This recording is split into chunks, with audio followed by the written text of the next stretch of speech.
বাংলাদেশ ইসলামী ছাত্র সংসদের সাবেক কেন্দ্রীয় সদস্য ও ঢাকা দক্ষিণ মহানগরের সাবেক সভাপতি শহীদ মাওলানা মোহাম্মদ রইসুদ্দিন ভাইকে মিথ্যা মামলা ও ষড়যন্ত্রে তাকে নির্মমভাবে হত্যা করা হয়। আজকে নারায়ণগঞ্জ আহলে সুন্নাত ওয়াল জামাত এবং বাংলাদেশ ইসলামী ছাত্র সংসদ নারায়ণগঞ্জ জেলার পক্ষ থেকে রইসুদ্দিন ভাইয়ের মিথ্যা মামলার প্রতিবাদে বিক্ষোভ মহাসমাবেশে ডাক দেওয়া হয়েছে।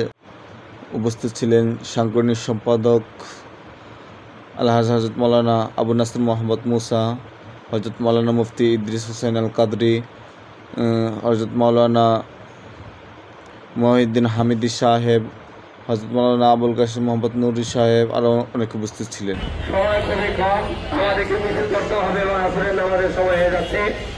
অনেক বক্তব্য হয়েছে। আসলে রইসুদ্দিন, আমি কালকে গাজীপুর যেতে পারি নাই। কালকে সকালবেলা যখন জানতে পেরেছি, সব ক্ষেত্রে যোগাযোগ রক্ষা করার চেষ্টা করেছি। এই রইসুদ্দিন, আমি ঢাকাতে যত কাজ করেছি 2001 সাল থেকে এই পর্যন্ত যত কাউন্সিল হয়েছে, প্রত্যেক কাউন্সিলে ছাত্রসেনার প্রত্যেকটা কাউন্সিলে আমি উপস্থিত থাকার চেষ্টা করেছি এবং আমি ঢাকা মহানগরের সেক্রেটারি এবং সভাপতি করার ক্ষেত্রে ওই কাউন্সিলে আমি উপস্থিত ছিলাম। সেই রইসুদ্দিন একজন ব্যক্তিগতভাবে আমার যত সংগঠনের কর্মী ছিল, তার হাস্যোজ্জ্বল চেহারা যে কোনো ভাইয়ের সাথে সে মিলিত হয়তো, কখনো কারোর সাথে তার কোন উচ্চ বাক্য বিনিময় হয় নাই। সুন্দরভাবে সকলের সাথে সে ব্যবহার করত। এমন একজন সহজ সরল ব্যক্তিকে তার চরিত্র মাঝে কোন সুযোগ ছিল না। আমরা এত বছর সংগঠন করেছি, এত বছর সে দায়িত্ব পালন করেছে, কেউ সেই কথা বলতে পারবে না। আজকে তার চরিত্র মধ্যে রাত দেওয়ার জন্য চেষ্টা করেছে। আজকে সেইটাকে কেন্দ্র করে আজকে যে অবস্থা সৃষ্টি করেছে আপনারা দেখেছেন। তাকে একটা মিথ্যা অপবাদ দিয়ে, এমন ভাবে মাইর দেওয়া হয়েছে, এমন আঘাত করা হয়েছে। সর্বশেষ আমরা পুলিশ প্রশাসনের অবস্থা দেখেছি। গাড়িতে উঠানো হয়েছে, পানি খাওয়ার জন্য বোতল সামনে নেওয়া হয়েছে, কিন্তু তাকে পানি দেয় নাই, পানি আবার ফিরিয়ে নিয়ে এসেছে। এর সাথে হৃদয় ঘটনা ঘটতে পারে না। আমার আজকে প্রশাসন এমন হয়েছে, আজকে যারা তার এই খুনের সাথে জড়িত রয়েছে, প্রশাসন সকলে আমরা শাস্তি দাবি করতেছি। আমার এই দেশের সুন্নি জনতা 26 তারিখ মাত্র শুধু সিমটম দেখিয়েছেন, 26 এপ্রিল সামান্য অবস্থান দেখিয়েছেন। আজকে দেখেন সামনে 12 রবিবার যখন আসবে, সর্ব জায়গায় লক্ষ লক্ষ মানুষের বস্তুগুলো এরা আর করে বসে থাকবে না। তখন রাস্তায় সমস্ত জুলুসকারীরা রাস্তায় নেমে যাবে, পালানোর সুযোগ পাওয়া যাবে না। আজকে যারা সুন্দরভাবে সহ সুন্দরভাবে হাত তুলতে চায়, তাদেরকে হাত তুলতে দেওয়া হবে না। আমরা ঐক্যবদ্ধ হয়েছি, আমরা তার শেষ দেখে ছাড়বো ইনশাল্লাহ। আজকে যেমনি মাঠে নেমেছি, সামনে যখন সেই সময়ে আপনাকে ডাক দেওয়া হবে, আমাদের ঘরে বসে থাকার সুযোগ নাই। আমরা মাঠে ময়দানে ঝাঁপিয়ে পড়বো, আমাদের ন্যায্য অধিকার আমরা আদায় করে ছাড়বো ইনশাল্লাহ। আলহামদুলিল্লাহ রাব্বিল আলামিন ওয়াসসালাতু ওয়াসসালামু আলা হাবিবিহিল কারীম, আম্মা বা'দ। ফাকাদ ক্বালা আল্লাহু তাআলা ফী কালামিহিল মাজিদ, আউযু বিল্লাহি মিনাশ শাইতানির রাজীম। লা তাকুলু লিমান ইউকতালু ফী সাবিলিল্লাহি আমওয়াত বাল আহইয়া। সাদাকাল্লাহুল আযীম ওয়া সাদাকা রাসূলুহুন নবিয়্যুল কারীম। সম্মানিত নারায়ণগঞ্জ জেলার আগত সংগ্রামী সহযোদ্ধাগণ, উপস্থিত সাংবাদিকবৃন্দ এবং বিভিন্ন সংগঠনের নেতাকর্মীরা, সকলের প্রতি আমার সালাম। আসসালামু আলাইকুম ওয়া রাহমাতুল্লাহি ওয়া বারাকাতুহু। আমাদের অপরাধ কি? আমাদের অপরাধ হচ্ছে একটাই, আমরা গাড়ি ঘোড়া ভাঙতে পারি না। আমাদের অপরাধ কি? আমাদের অপরাধ হচ্ছে একটাই, আমরা নৈরাজ্য সৃষ্টি করতে পারি না। আমরা গাড়িতে আগুন দিতে পারি না, পেট্রোল বোমা জ্বালাতে পারি না, দেশ এবং সমাজের মধ্যে নৈরাজ্য সৃষ্টি করতে পারি না। এটাই হচ্ছে আমাদের সবচেয়ে বড় অপরাধ।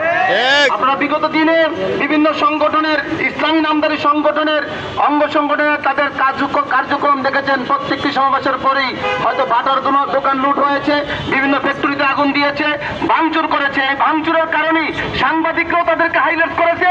সারা দেশ এবং বিশ্বব্যাপী বিশাল আন্দোলন হয়েছে, বিশাল আন্দোলন হয়েছে, বড় স্লোগান হয়েছে। এটাই আমাদের অপরাধ। আমরা মানুষ হত্যা করতে পারি না, আমরা মানুষ হত্যা করে নাটক সৃষ্টি করতে পারি না। এটাই আমাদের অপরাধ। আমরা গাড়ি ঘোড়া ভাঙচুর করে বিভিন্ন অগ্নি সংযোজন করে সমাজের মধ্যে বিশৃঙ্খলা সৃষ্টি করতে পারি না। আহলে সুন্নাত ওয়াল জামাতের বড় অপরাধ হচ্ছে এটাই। আমাদের শান্তিপ্রিয় সারা বাংলাদেশের মধ্যে অন্যতম একজন সংগঠক আমাদের রইসুদ্দিন ভাই, একজন এত নিরীহ মানুষ, অত্যন্ত ভদ্র মার্জিত চরিত্রবান মানুষের তার গায়ের মধ্যে লেবেল লাগানো হলো। 2 মাস আগে সে অপরাধ করেছে, 2 মাস পরে 26 তারিখের পরে তাকে আক্রমণ করে হত্যা করা হলো। এটাকে ঠিক করা হয়েছে? আমরা জানতে চাই এটাকে ঠিক করা হয়েছে? প্রশাসন এখনো নীরব কেন? পুলিশ যেন কোনো কাজ করতে ভুলে গেছে। এখন দেখা যাচ্ছে জোর যার মূল্যক তার। কি বলেন, ঠিক না বেঠে? আমরা অপরাধ করতে পারি না তা ঠিক আছে, কিন্তু আমরা যদি কেন্দ্রীয় নির্দেশনা পাই তাহলে কিন্তু আমরা কাউকে ছাড়তে পারবো না ইনশাআল্লাহ। তখন কিন্তু আপনাদেরও চিন্তা করার বিষয় রয়েছে। এজন্য বাংলাদেশের সুফিবাদে বিশ্বাসী পীর মাশায়েখ আউলিয়া কেরাম যারা, তারা শান্তিপ্রিয়ভাবে আজ পর্যন্ত স্বাধীনতার পর থেকে আন্দোলন করে এসেছে, এখনো শান্তিপূর্ণভাবে আন্দোলন করতে চাই। কিন্তু আমাদেরকে যদি ভিন্ন পন্থায় আপনারা অবলম্বন করতে বাধ্য করেন তাহলে আমরা কিন্তু রাজপথে নামতে বাধ্য হব ইনশাআল্লাহ। সংগ্রামী উপস্থিতি, আমরা শুধু কেন্দ্রীয় নির্দেশনা এসেছি। আজকে শুধু মানববন্ধনের বিক্ষোভ মিছিল শেষ নয়, কেন্দ্রীয় নির্দেশনা পেলে গোটা নারায়ণগঞ্জ সহ সারা বাংলাদেশকে আমরা অবরোধ করে ফেলবো ইনশাআল্লাহ। অনতি বিলম্বে দোষীদেরকে গ্রেফতার করে দৃষ্টান্তমূলক শাস্তির ব্যবস্থা করুন। যেই পুলিশ তার সামনে পানি নিয়ে সেই পানিকে তাকে পান করতে দেয় নাই, এরকম অমানুষের মতো যে আচরণ করেছে, ওই পুলিশকে সর্বপ্রথমে গ্রেফতার করে রইসুদ্দিনের গ্রেফতার প্রক্রিয়া শুরু করা হোক। আজকের এই কর্মসূচি থেকে জোর দাবি জানাচ্ছি, অনবরত বিলম্বে যারা দোষী রয়েছে তাদেরকে গ্রেফতার করা হোক। আজকে 2 দিন হয়ে গেছে। কয়দিন হয়েছে? আওয়াজ করে বলেন কয়দিন? আমরা কিন্তু আর বেশি দিন অপেক্ষা করব না। আমরা কেন্দ্রীয় কর্মসূচির দিকে তাকিয়ে থাকবো। কেন্দ্রীয় যে নির্দেশনা আসবে সেই নির্দেশনার জন্য সবাই মাঠে নামতে প্রস্তুত আছি তো ইনশাআল্লাহ। আমরা এখন বিক্ষোভ মিছিলে যাব। শান্তিপূর্ণ বিক্ষোভ মিছিল হবে, কোন ধরনের কোন গাড়িতে টাচ করা পর্যন্ত হবে না, ভাঙচুর তো বহু দূরের কথা। আহলে সুন্নাত ওয়াল জামাত শান্তিপ্রিয় দল, সেইভাবে আমরা শান্তিপূর্ণ মিছিল করবো ইনশাআল্লাহ।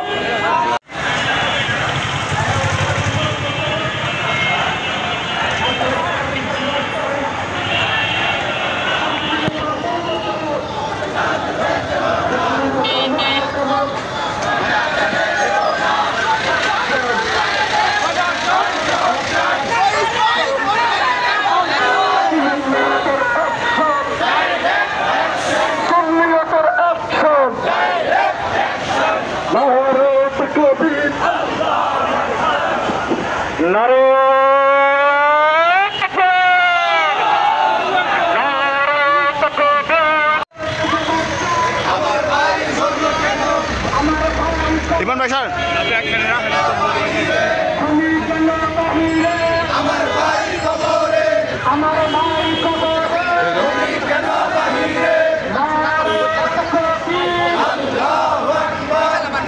মাধব ভাই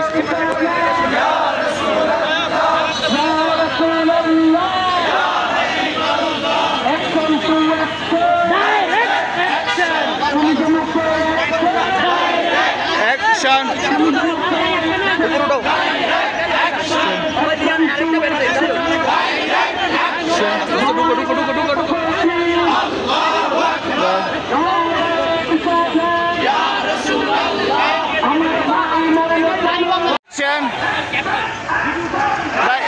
অ্যাকশন ডাইরেক্ট অ্যাকশন। কি অবস্থা?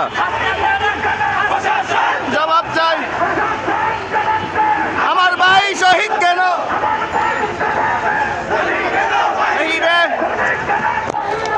আমার ভাই কবরে, খুনি কেন বাহিরে? বেঁচে যাবে অন্যায়, রক্তের বন্যায়।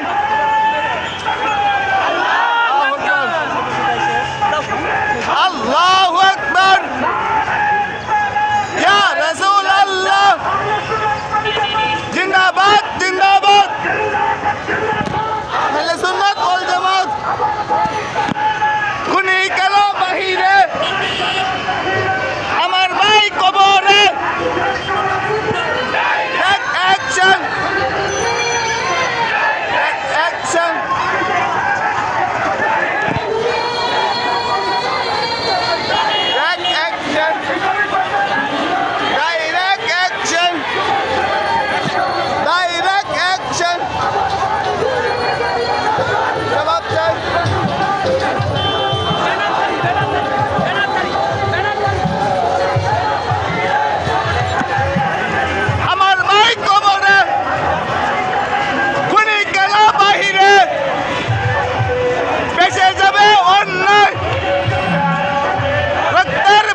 ইসলাম ধর্ম আমিন। ওয়া লা ইলাহা ইল্লাল্লাহু